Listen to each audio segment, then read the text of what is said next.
Hi there, it's Mike and Rich from Drumhead, and today we're going to be talking about using the left foot as a pedal hi-hat and introducing that with a beat to sort of add a bit of extra percussive element to your grooves. Okay, over to you, Rich. Okay, so one thing that we miss when we're starting out as a player is that when we leave the hi-hat in a groove and go on the ride, that the hi-hat kind of disappears.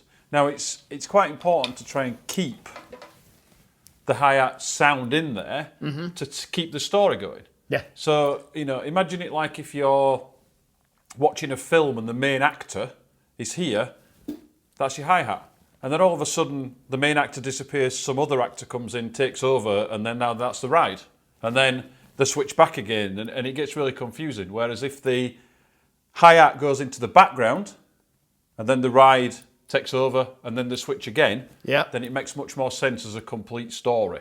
I'd never actually thought of it that way before, but that's genius. That's a genius way of thinking it. There you go. It's kind of like, I don't even know how to comment on that, but that's great. This is just many years of teaching people and having to invent ways to tell a story, and that's the one that I use now. Yeah, I like it. This is the main actor. This is a bit part actor. What, the ride? Yeah, he's very good though. He's got lines and everything. Ride. And then the switch, but they need to be in the scene together. Yeah.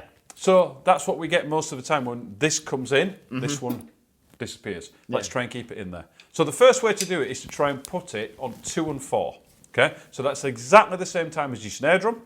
So we'll play a basic groove on the ride, and we'll put 2 and 4 on the hi-hat.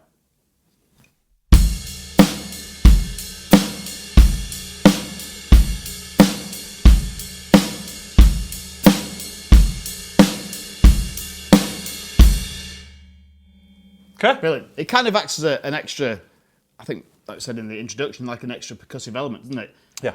It kind of helps to drive the groove along as well. Definitely. I mean, you know, if you think about people like, John Bonham particularly, when he's using it and it's just driving the thing along while he's doing everything else. Yeah, that's it. Keith Carlock's a great example of this. Yeah. If you watch Keith play, his hi-hat never stops, and Keith plays the majority of the time actually on the ride.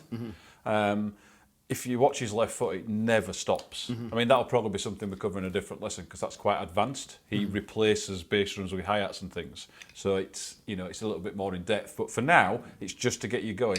This in real terms is actually the easiest way to do it because it's going at the same side. It's the same side of your body, same as this. So it's left hand and left foot at the same time, controlled by the same side of your brain. So that should make it quite easy. Yeah. Just try not to get this. Yeah, Flamming away like that. because that's going to not make it sound any better. Yeah. Okay, so 2 and 4, you can get that one. That's the first one. Take your time with it. Just make sure you can line it up so you don't get that flam. And also we've got, I mean, thinking about it there, you know, we have 4 limbs, don't we? Yeah.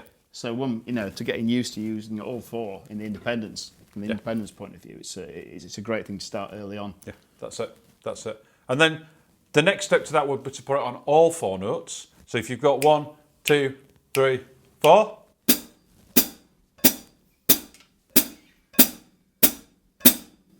Trying to make sure that we get that nice, not, unless we're trying to get I was that going to say, noise. unless we're trying to get a splash. Unless we're trying to get it. Again, we've talked about this in other lessons. Only play what you mean to play, not what comes out because you can't really play what you're trying to play. And if you do make a mistake, just repeat it so everyone thinks you meant to do it in the first place. Fantastic advice, mate. Amazing. Yeah, so I'll play a little bit of groove again, and I'll put now the hi-hat on all 4.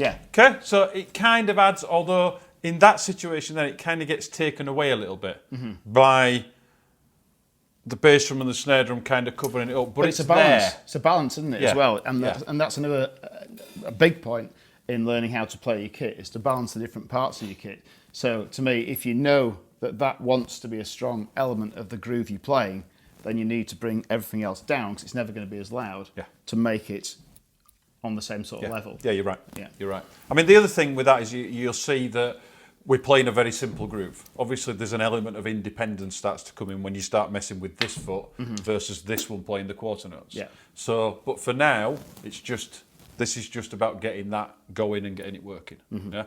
But as I said, it can be covered up by the other things that you're playing. So, in an ideal world, what we want to do is give it its own space. So, really, the only space that we've got in this groove is the offbeat. So we'll play.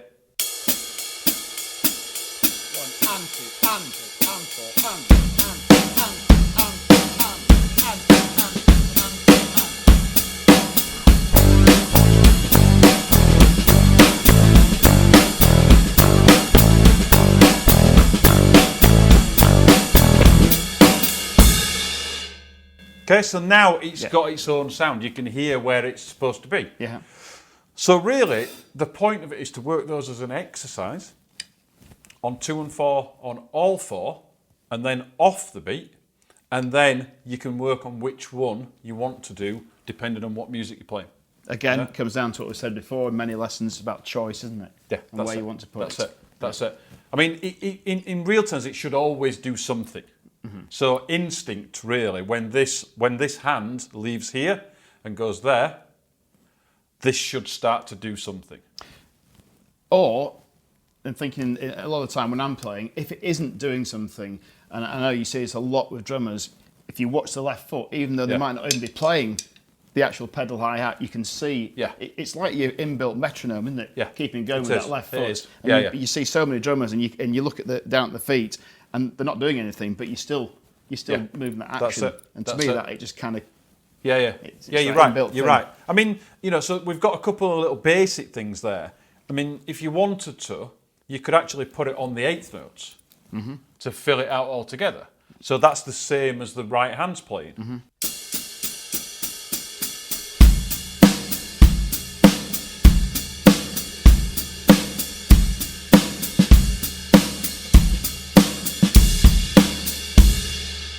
With that one, what I find works really well, if you bring the little the jingle ring. I don't know if you guys out there know what it is. It's this little tambourine thing that goes onto the top of the stand. Because if you bring that into it, and again, I got it from the John Bonham thing, as a lot of you will have done. Then you start doing that on your 8s, on your pedal hi-hat, and because of the movement of it, it brings in 16ths basically. So you get which can be an amazing extra element as part of your groove. So you're just doing 8s on both, but your ride's got your 8s going, and your hi-hat has then got this shaker 16th thing going. Yeah, it sounds really good. Plus, then it actually, if you wanted to, again, we're probably going a little bit more advanced than just the basic 8th note thing, basic 2 and 4, all 4 thing. But that frees up a hand then. So in effect, if you were playing a solo and you wanted a space in your solo, you could leave that going and then play over the top of that. So, for example.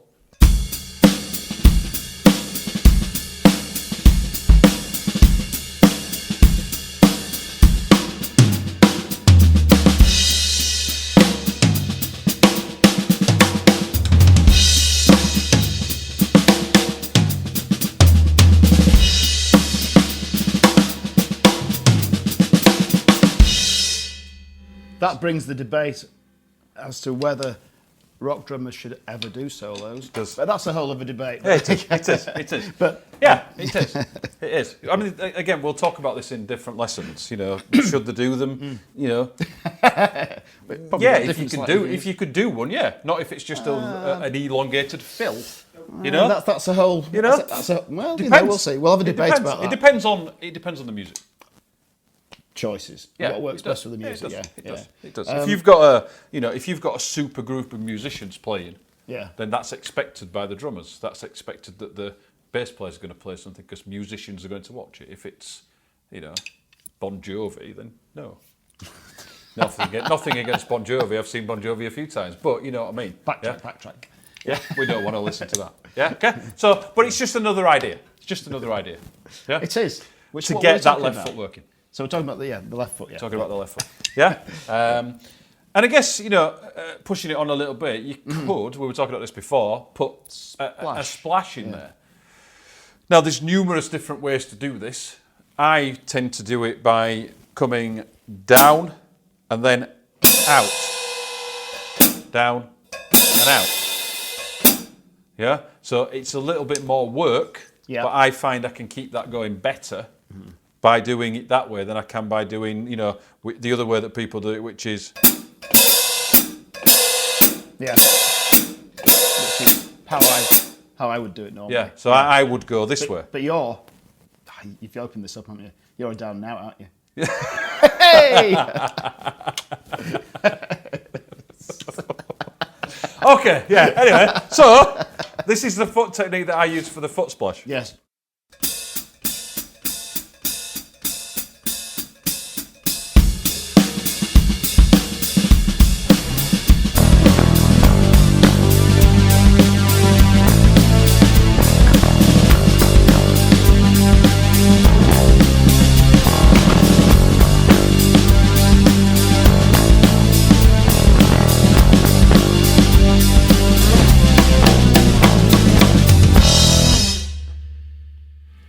It adds an extra element to it, and it's got absolutely. the offbeat thing going, which makes it then sort of give it its own space. Yeah?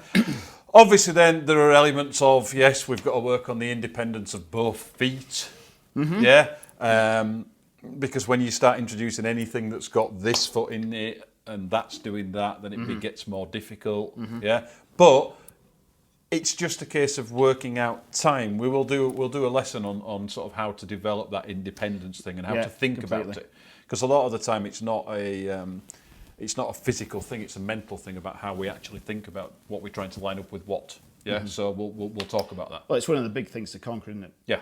Four-way independence and things like that. That's it. It's the goal, isn't it? Yeah, that's it. Just thinking about that, and I know we'll take this in another lesson, but the other thing you could look at doing is when you're actually pedaling, is just throwing your left hand over and getting the old hi-hat chokes at the same time, which is we'll cover in a different lesson. Once you get that going, it opens up a lot of opportunities, isn't it? Yeah, definitely. Things. Particularly if you've got that on eighth notes, and that's here.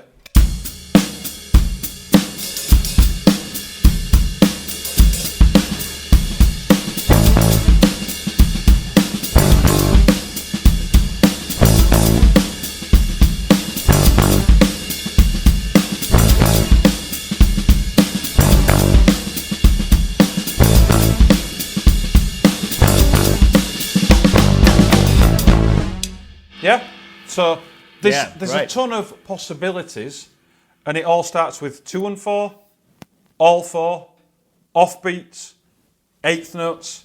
You may find that you start getting a little bit of pulling in your leg. Don't worry about it. It's just muscles that you've not used before. Yeah, that's all it is. Yeah, it's just like training to run or something. The first few times you're going to do it, your muscles are going to ache. That's absolutely fine. You'll get used to it. If it really hurts, stop.